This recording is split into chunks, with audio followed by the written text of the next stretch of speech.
Beaucoup retiendront une seule déclaration. Pourtant, ce sont les autres messages qui pourraient avoir les conséquences les plus importantes. Avant d'en tirer des conclusions, regardons précisément ce que Sergueï Lavrov a déclaré et pourquoi cela suscite autant de réactions.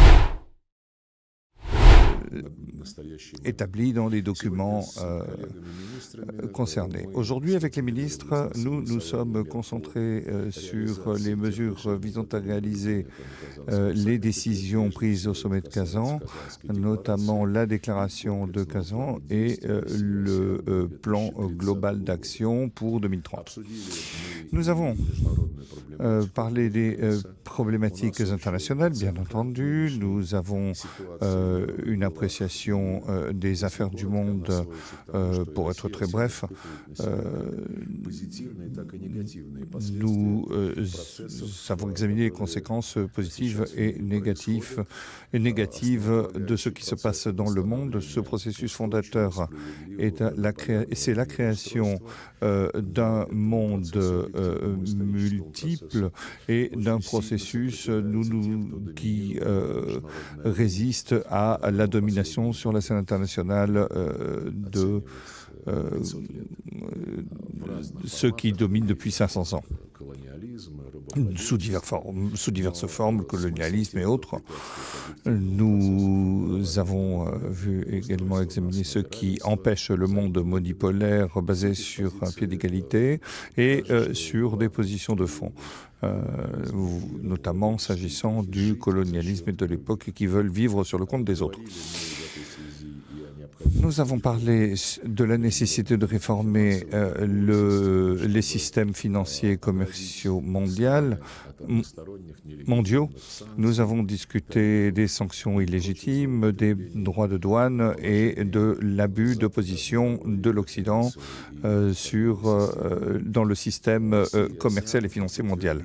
La Russie et l'ASEAN ont réaffirmé leur solidarité et la nécessité de renforcer l'architecture de sécurité dans la région sur la base des principes du rôle central de l'ASEAN.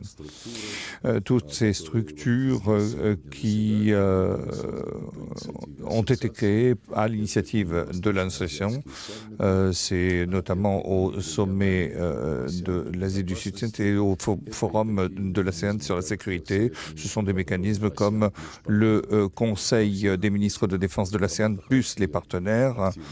La Russie participe activement à ces réunions en se basant sur les principes fondateurs selon lesquels les conditions et les règles établies lors de la création de ces mécanismes à l'initiative de l'ASEAN doivent être respectées pleinement. Et d'abord, c'est le consensus, l'égalité des droits, le respect mutuel et la réalisation des compromis reflétant l'ensemble de l'opinion des participants. Nous continuerons de nous baser sur ces positions dans le cadre de nos relations ASEAN, bien que ces derniers temps, l'Occident fait tout pour que ces formats, pour affaiblir ces formats et créer des systèmes triangulaires, quadrangulaires, avec des blocs fermés, des systèmes de blocs pour essayer de retenir les uns ou les autres, et ce qui se produit en contradiction avec ce qui a été créé. Nous sommes mis d'accord de poursuivre les discussions concernant l'alimentaire, la lutte contre le terrorisme, l'énergie, la lutte contre la criminalité et tous les domaines où existent des mécanismes de coopération avec l'ASEAN. S'agissant de la lutte contre la criminalité, il est important de noter que maintenant, à Manille, avec la participation de l'ASEAN, il existe une structure qui unit les polices de l'ASEAN, de l'Asie et à laquelle participe notre ministre de l'Intérieur, Kolo Koltsev. Nous avons également parlé des indicateurs économiques liés à notre coopération, qui sont stables ces dernières années, malgré toutes les perturbations de l'économie mondiale, malgré les sanctions illégales. Nous avons des échanges à hauteur de 27 milliards de dollars.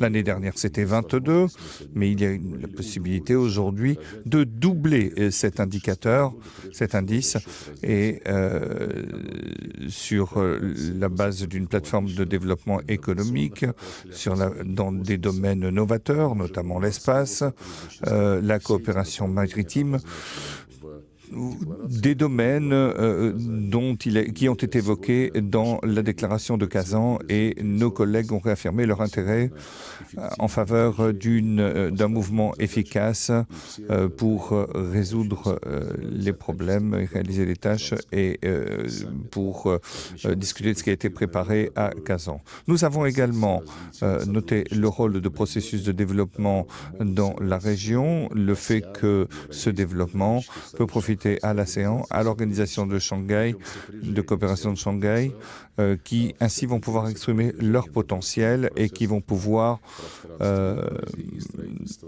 travailler à la construction sur ces bases d'un grand partenariat euro-asiatique. Entre toutes ces structures, l'ASEAN, l'Union économique euro-asiatique, l'organisation de Shanghai, a été signé un mémorandum entre les différents secrétariats. Bien sûr, ce partenariat euro-asiatique va renforcer ses bases matérielles en fonction d'initiatives de la Russie et d'autres pays euro-asiatiques pour la formation d'une architecture pancontinentale de sécurité.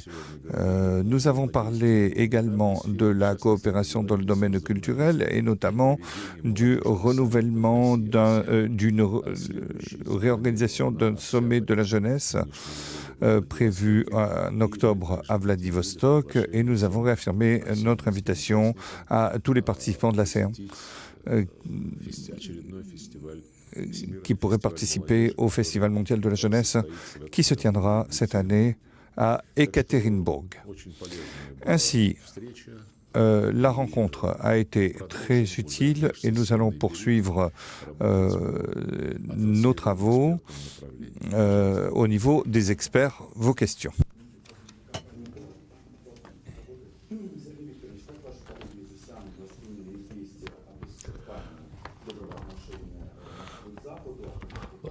Comment a-t-on perçu l'attitude? Est-ce que cela pourrait se répercuter sur le rôle de la Russie dans l'association et puis l'initiative? Quant à l'initiative sur la mer Noire, la réponse est courte. Il n'y a pas de proposition concernant cette initiative et l'expérience de cette initiative du secrétaire général Gutiérrez. Cette expérience montre qu'elle a été unilatérale. Les principes concertés pour sa mise en application n'ont été appliqués que dans l'intérêt exclusif de la partie ukrainienne. Et les Onusiens n'y ont pas joué un rôle très favorable, très positif. Quant à nos relations avec l'Occident, il n'y a pas eu d'intérêt de la part des États de l'ASEAN, que ce sont des personnes délicates, pragmatiques, polies, et donc ce qui les intéresse, ce que nous pouvons faire d'utile avec eux, mutuellement avantageux. C'est sur ces points que nous sommes concentrés, même s'il y a une appréciation globale de la situation globale due à l'activité agressive de certains États. Tout le monde a exprimé son intérêt pour la cessation de tous les conflits armés. On comprend bien notre position que dans tous les conflits, il faut se guider sur le principe.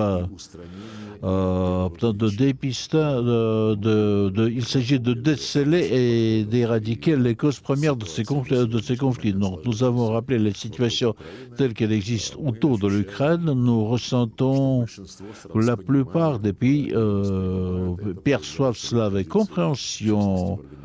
Notamment, on voit leur position dans l'ONU, le journal Izvestia. Avec l'alliance AUKUS-Aurus, est-ce que l'Allemagne a déjà l'intention d'élaborer l'arme nucléaire? L'Occident est en train de s'armer. Non, nous n'avons pas débattu cette question, même si dans nos contacts bilatéraux, ils ont exprimé leur souci que ce projet d'Aurus est réalisé avec un respect très conventionnel, pour ainsi dire, le respect des normes et des principes applicables de tels processus d'après l'Agence internationale de l'énergie atomique, l'AEE.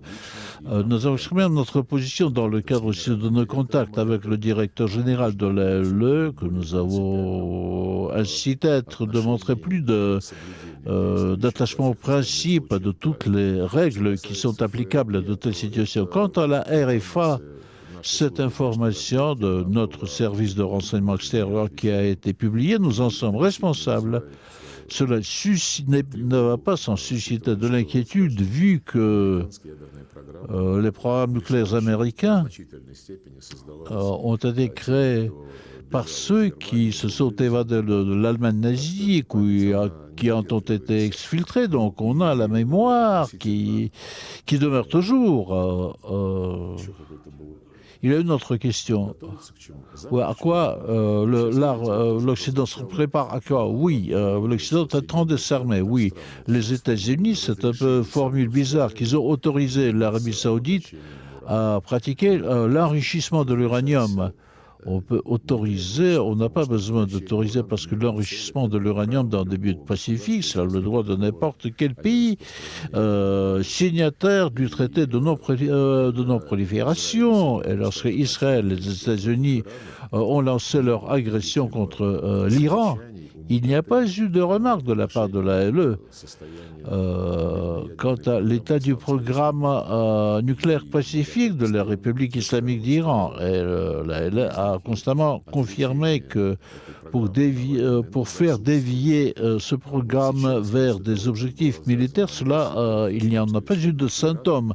Après l'agression contre l'Iran, là je ne doute pas qu'il y ait eu des milieux politiques qui voudraient défendre la position que nous avons renoncé à la composante militaire dans le programme nucléaire. Et voilà, nous avons été agressés, qu'ils vont changer le régime dans notre pays et bien d'autres choses. Et dans ces cas, on se souvient de l'Irak, de la Libye, qui aussi ont renoncé à la maîtrise de l'arme nucléaire. Et qu'est-il arrivé à ces pays? Donc l'effet, c'est un effet rétroactif par rapport à ceux qui s'attendaient en s'attaquant à l'Iran.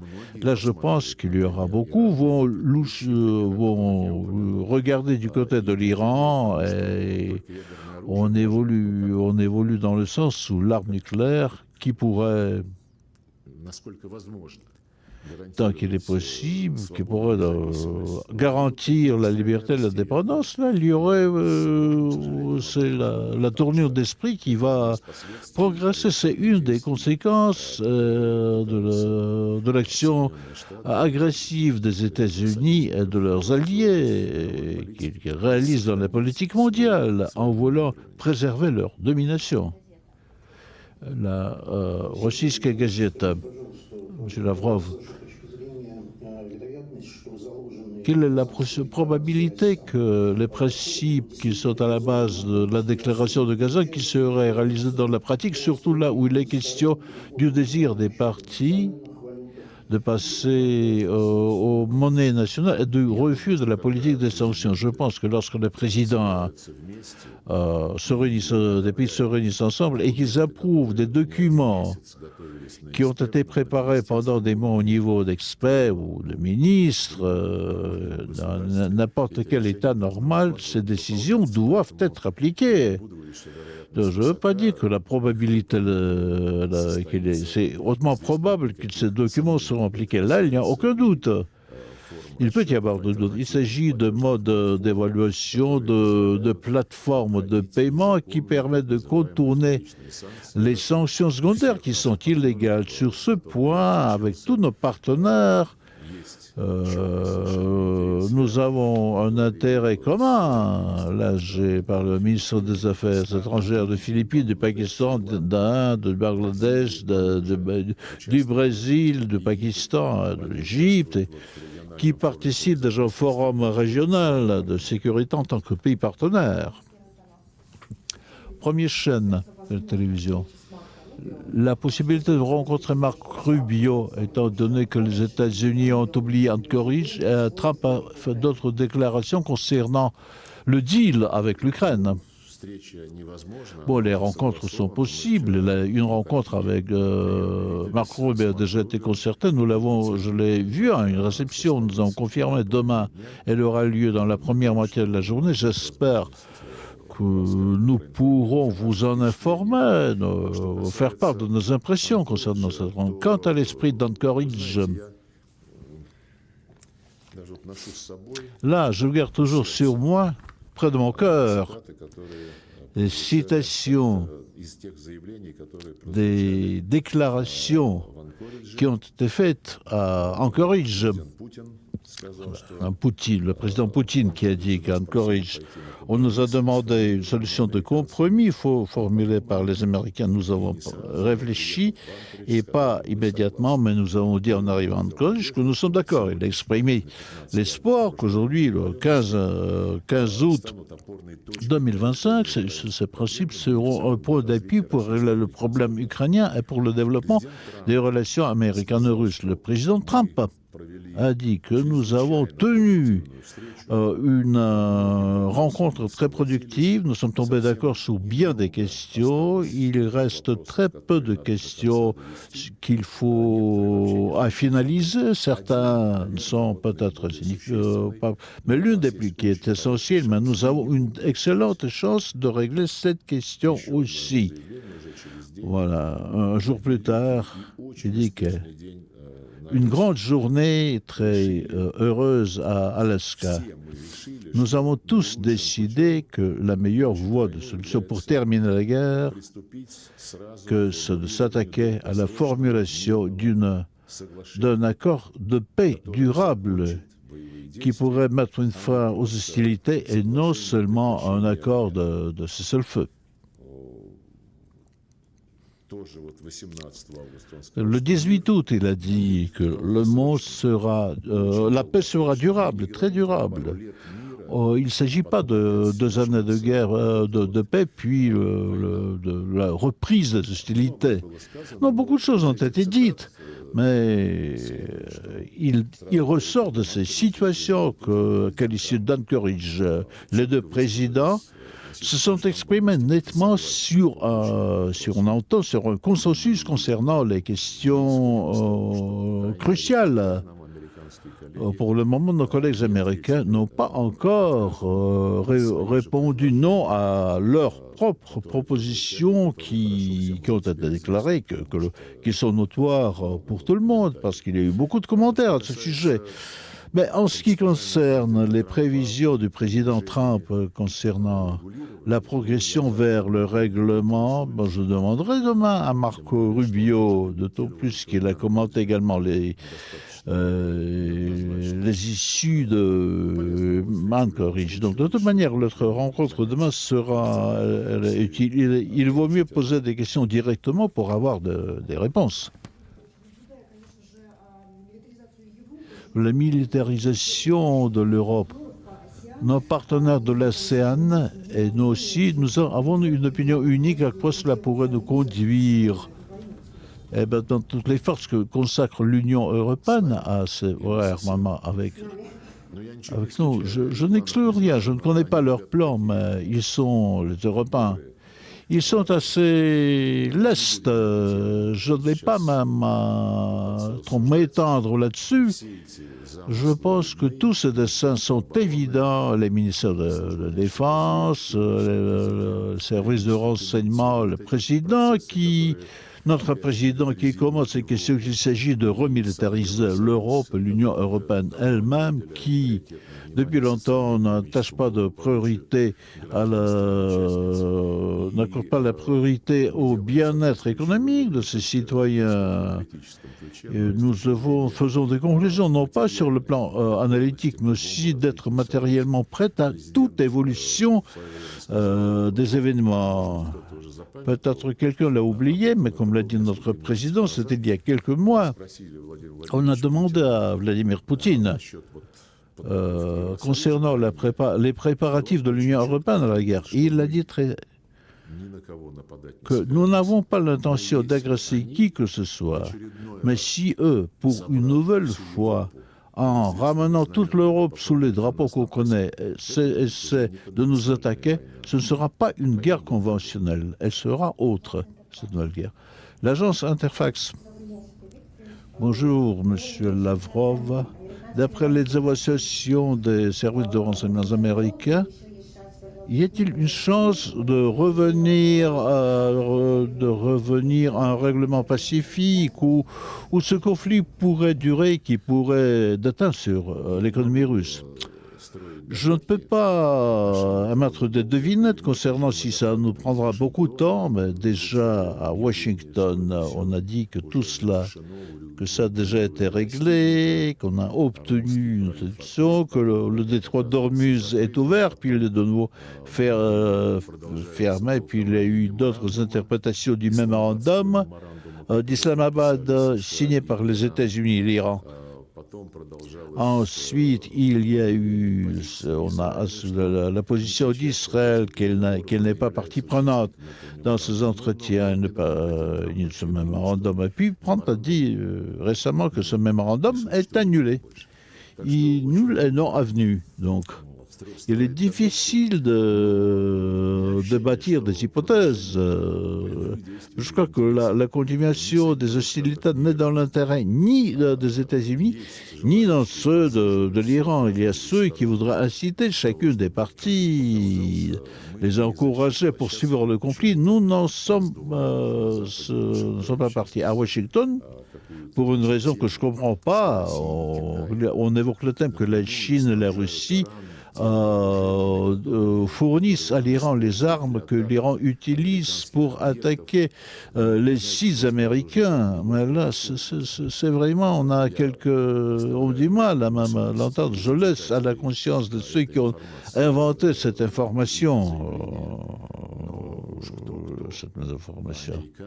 Mais quiconque, sinon les Américains, qui, par les livraisons d'armement aux frais de l'Union européenne, ou bien par l'octroi de données de renseignement de systèmes de Starlink et d'autres, qui aident et qui participent directement au guidage des missiles ukrainiens sur des cibles, notamment sur les cibles civiles sur le territoire russe.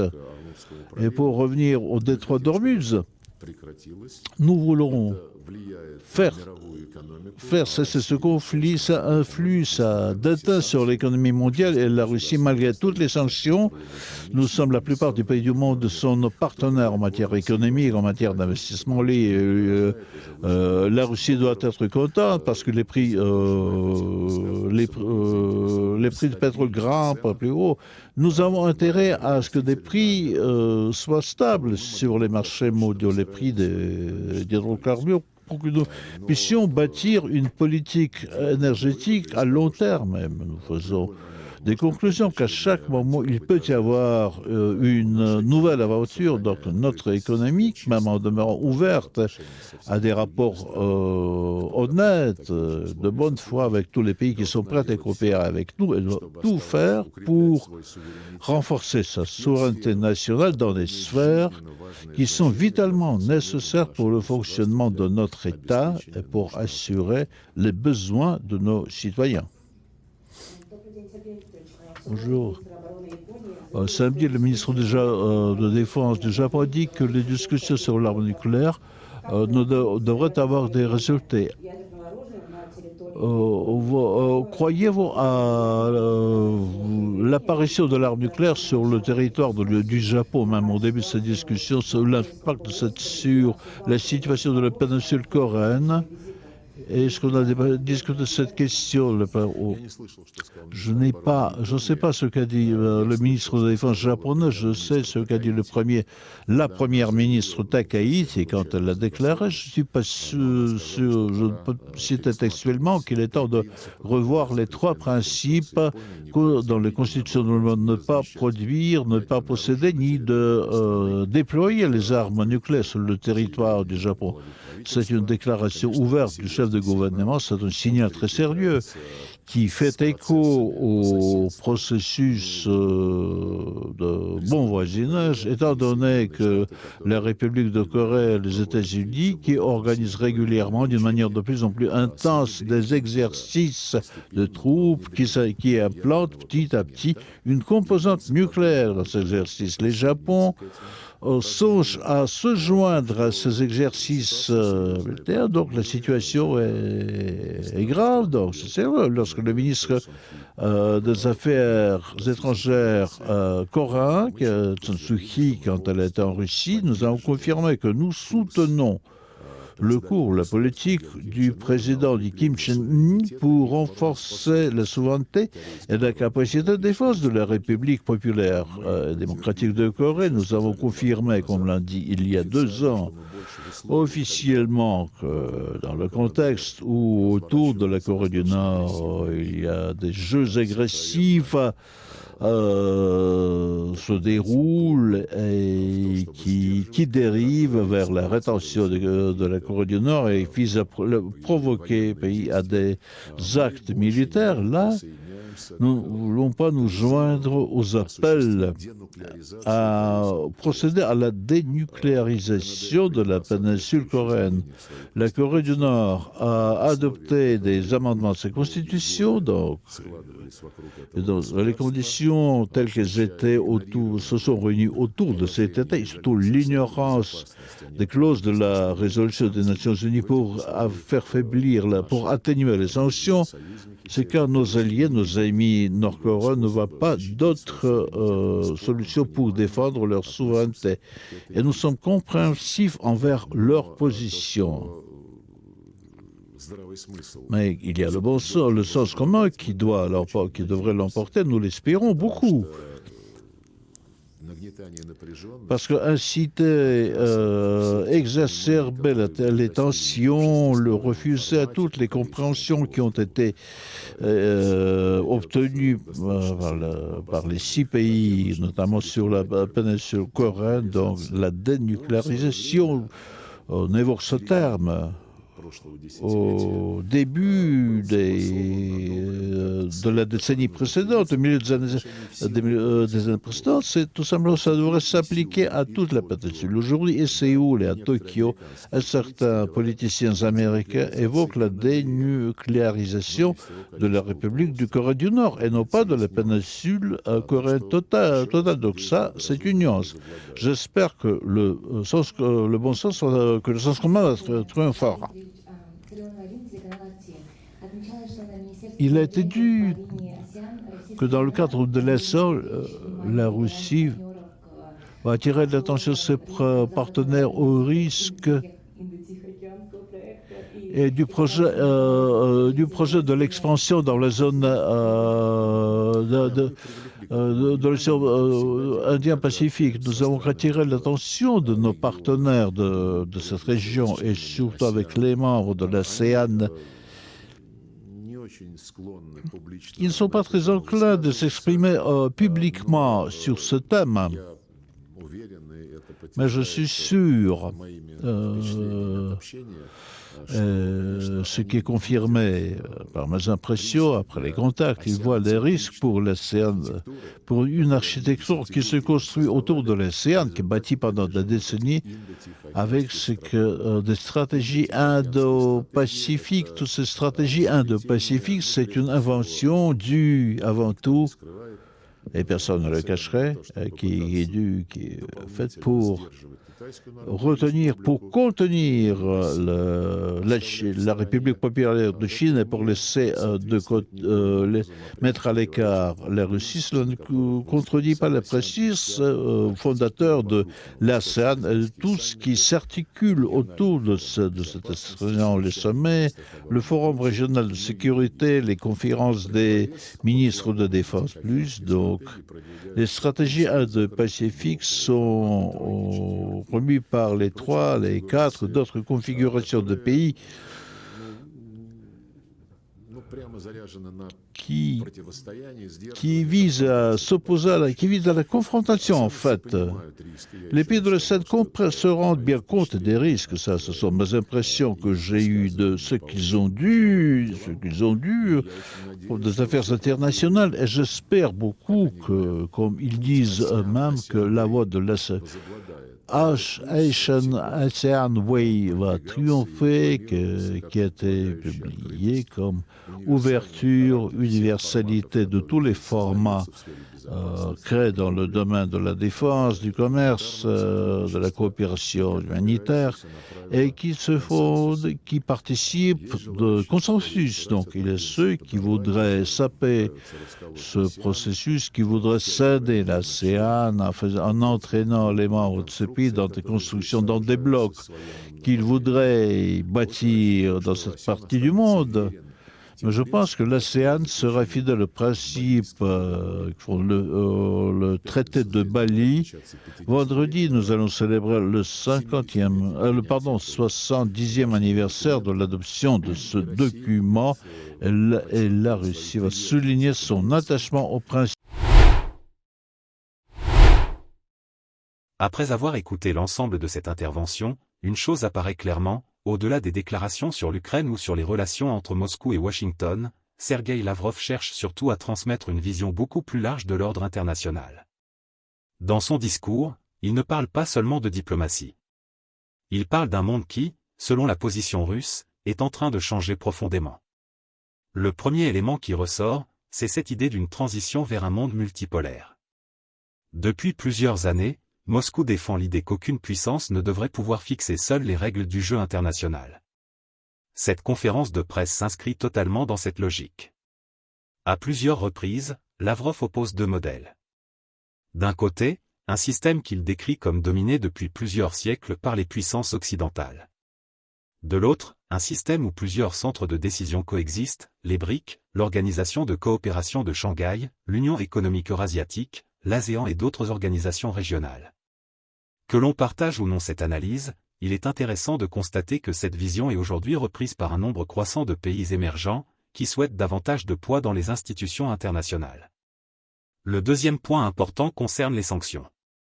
Là encore, le message est clair. Pour Moscou, les sanctions économiques ne sont plus seulement un outil de pression politique.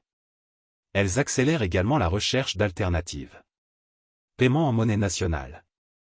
Nouveau système financier. Développement des échanges hors du dollar. Partenariats économiques régionaux. Autrement dit, selon cette lecture, la pression exercée contre la Russie contribuerait paradoxalement à accélérer la transformation du système économique mondial. Bien entendu, cette affirmation fait l'objet de nombreux débats parmi les économistes. Mais il est indéniable que plusieurs pays cherchent aujourd'hui à diversifier leurs échanges internationaux. Un autre aspect mérite également notre attention. Lorsque Lavrov évoque les discussions avec les États-Unis, il adopte un ton relativement prudent. Il rappelle que certaines propositions américaines ont reçu une réponse favorable de Moscou. Mais il insiste aussi sur le fait que beaucoup dépend désormais de la suite des discussions. Autrement dit, malgré les tensions actuelles, la porte du dialogue ne semble pas complètement fermée. c'est probablement l'un des messages les plus importants de cette conférence. Car derrière les discours très fermes des deux côtés, les canaux diplomatiques continuent d'exister. Et dans les relations internationales, ce sont souvent ces échanges discrets qui préparent les grands tournants. Autre sujet majeur, la sécurité en Europe. Lavrov critique ouvertement le réarmement européen et estime que cette dynamique risque d'accroître les tensions. Là encore, chacun pourra avoir sa propre lecture. Certains considèrent au contraire que ce renforcement militaire répond à un contexte sécuritaire inédit. D'autres y voient effectivement une spirale de méfiance qui pourrait rendre tout compromis encore plus difficile. Quoi qu'il en soit, cette question restera probablement au cœur des débats dans les années à venir. Enfin, il y a tout le volet asiatique. On parle souvent de la guerre en Ukraine. Mais cette conférence montre que la Russie regarde aussi de plus en plus vers l'Asie. L'ASEAN. La Chine. L'Inde. Les BRICS. Les partenariats économiques régionaux. Autrement dit, Moscou semble vouloir accélérer son pivot vers cette partie du monde. Et cela pose une question essentielle. Sommes-nous en train d'assister à une simple réorientation stratégique? Ou bien à une véritable recomposition durable des équilibres mondiaux? Il est évidemment encore trop tôt pour répondre avec certitude. L'histoire nous montre que les grands changements géopolitiques prennent souvent plusieurs années avant de révéler leurs conséquences réelles. Ce qui est certain, en revanche, c'est que cette conférence ne se limite pas à une série de déclarations diplomatiques. Elle reflète une manière de voir le monde. Une manière d'interpréter les rapports de force actuels. Et surtout, une volonté d'expliquer pourquoi la Russie estime que le système international entre dans une nouvelle phase. Reste maintenant une question que je vous propose de débattre ensemble. Assistons-nous réellement à la naissance d'un monde multipolaire, comme l'affirme Moscou, ou s'agit-il avant tout d'un discours politique destiné à renforcer la position internationale de la Russie? Dites-moi ce que vous en pensez dans les commentaires. Vos analyses sont toujours intéressantes à lire, surtout lorsqu'elles sont argumentées et respectueuses des opinions différentes. Si cette vidéo vous a permis de mieux comprendre les enjeux de cette intervention, n'hésitez pas à laisser un j'aime, à la partager autour de vous et à vous abonner. Merci à toutes et à tous de votre fidélité. Et comme toujours, à très bientôt pour une nouvelle analyse de l'actualité internationale.